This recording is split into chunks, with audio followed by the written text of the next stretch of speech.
నవాబ్పేటలో అతి దారుణంగా కేవలం ఆధిపత్యం అన్నది చాటడం కోసం ఒక పథకం ప్రకారం అక్కడ కర్రలతో అతి దారుణంగా దాదాపుగా 20 మంది కలిసి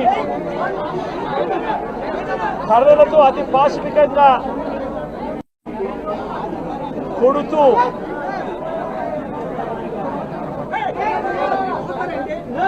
చివరికి హాస్పిటలైజ్ అయి తీవ్రమైన దెబ్బలతో వాళ్ళు హాస్పిటల్లో ఉంటే ఏం సాధిస్తా ఉన్నారు చంద్రబాబు నాయుడు గారిని అడుగుతా ఉన్నాను నేను. మీరు చేసే ఈ కిరాతకాలు, ఈ దారుణాలు వాళ్ళ ప్రజలు ఏమన్నా భయపడతారనుకుంటున్నారా? ఎవరు భయపడరు. ఇది ఇంకా కోపంగా మారుతుంది. ఇది ఇంకా కోపంగా మారి చంద్రబాబు నాయుడు గారిని, తెలుగుదేశం పార్టీని రెండింటినీ కూడా బంగాళాఖాతంలో కలిపే పరిస్థితులు కూడా దారితీస్తాయి. మామూలుగా కొత్త ప్రభుత్వం వస్తే ఆ ప్రభుత్వం మీద వ్యతిరేకత రావడానికి కాస్త కూస్త టైం పడుతుంది. కానీ మొట్టమొదటిసారిగా చూస్తూ ఉన్నాం చంద్రబాబు నాయుడు గారి మీద వ్యతిరేకత అన్నది చాలా ఫాస్ట్గా పెరిగిపోతూ ఉంది. నిజంగా ముఖ్యమంత్రిగా ఉన్న వ్యక్తి గవర్నెన్స్ మీద ఫోకస్ పెట్టాల్సింది పోయి ఏం చేస్తా ఉన్నాడు అన్నది ఒక్కసారి తనను తాను ప్రశ్నించుకోవాలి అని అడుగుతా ఉన్నా. ఈరోజు రైతులకు సంబంధించి వ్యవసాయం పూర్తిగా ముమ్మరంగా సాగుతా ఉన్న పరిస్థితుల్లో రైతులకు తాను హామీ ఇచ్చిన మేనిఫెస్టోలో తాను చెప్పిన హామీ రైతులకు 20,000 రూపాయలు పెట్టుబడి సహాయంగా ఇస్తానని చెప్పి రైతులకు ఎగరగొట్టేశాడు. ఇవ్వాల్సిన రైతు భరోసా సొమ్మును కూడా ఇవ్వకుండా, ఎక్కువ చేసి ఇస్తానన్న రైతు భరోసా సొమ్మును కూడా ఇవ్వకుండా రైతులకు మోసం చేశాడు. పిల్లలు బడులకు పోతా ఉన్నారు. ఎంతమంది పిల్లలు బడులకు పోతా ఉన్నారు అన్నది అందరికీ తెలిసిన లెక్కలే. గ్రామ స్థాయి నుంచి ఈ భయానక వాతావరణాన్ని క్రియేట్ చేస్తా ఉన్నారు. ఆలోచన చేసుకోమని అడుగుతా ఉన్నా. మళ్ళీ చెప్తా ఉన్నా చంద్రబాబు నాయుడు గారికి, మీరు చేస్తా ఉన్నది తప్పుడు సాంప్రదాయం. ఇది గనక కొనసాగింది అని అంటే రేపు పొద్దున ఏం జరుగుతుంది అని అంటే, ఈరోజు మీ ప్రభుత్వం ఉంది, చాలా వేగంగా మీ ప్రభుత్వం కూడా తుడిచిపెట్టుకొని పోతుంది. ఆ తర్వాత మళ్ళీ మా ప్రభుత్వం వస్తుంది.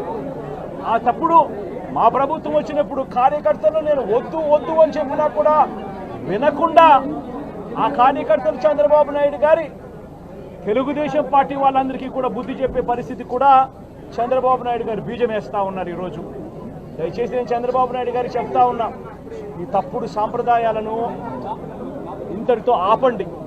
ఈ తప్పుడు సాంప్రదాయాలు పెద్దయ్యాయి, వృక్షాలైనాయి అనంటే ఆ తర్వాత ఆపడం ఎవరి చేత కాకుండా పోతుంది. ఇప్పటికే లా అండ్ ఆర్డర్ అనేది గాడి తప్పింది. ఇప్పటికే ఏం జరుగుతూ ఉంది అన్నది మీకే తెలియకుండా కూడా జరిగేంత దారుణమైన పరిస్థితిలోకి ఈరోజు లా అండ్ ఆర్డర్ పోతా ఉంది. ఒక వైఎస్ఆర్సీపీ కార్యకర్తలే కాదు, వైఎస్ఆర్సీపీని అభిమానించే వాళ్ళే కాదు, చివరికి మహిళల మీద కూడా అగత్యాలు పెరిగిపోయినాయి. చిన్నపిల్లల మీద కూడా అగత్యాలు పెరిగిపోయినాయి. ఇష్టం వచ్చినట్టుగా రౌడీజం పెరిగిపోయింది. ఇష్టం వచ్చినట్టుగా ఎవరికి బుద్ధి పుడితే వాళ్ళు చేస్తూ ఉండే కార్యక్రమాలు జరుగుతూ ఉన్నాయి. లా అండ్ ఆర్డర్ పూర్తిగా గాడి తప్పిన పరిస్థితులు కనిపిస్తూ ఉన్నాయి.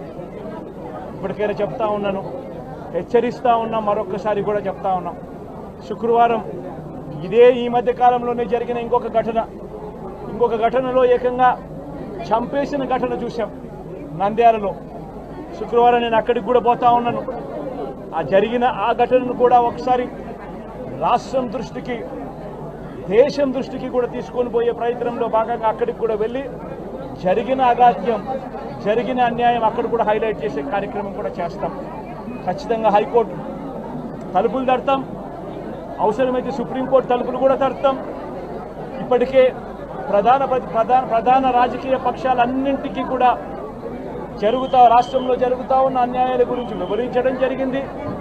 ఇక హైకోర్టు, సుప్రీంకోర్టు గడపలు కూడా గట్టిగా వాళ్ళ తలుపులు కూడా కొట్టే కార్యక్రమాలు గట్టిగా చేస్తాం. రాష్ట్రంలో జరుగుతూ ఉన్న ఈ అన్యాయాలు, ఈ ఆక్రందనల మీద ఎందుకు ప్రెసిడెంట్ రూల్ విధించకూడదు అని చెప్పి కూడా గట్టిగా వాళ్ళని అడిగే కార్యక్రమం కూడా చేస్తాం. గవర్నర్ గారిని కూడా ఈ విషయంలో కలగజేసుకోవాల్సిన అవసరం ఉంది అని చెప్పి కూడా గవర్నర్ గారిని కూడా ఈ సందర్భంగా విన్నపిస్తూ ఉన్నాం.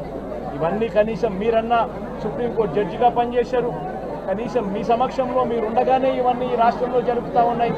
దయచేసి మీరు కూడా కాస్తో కూస్తో చూసేసి ఉన్నట్టుగా పోకుండా మీరు గట్టిగా ఇన్వాల్వ్ కమ్మని చెప్పి గవర్నర్ గారిని కూడా ఈ సందర్భంగా విజ్ఞప్తి చేస్తూ ఉన్నారు.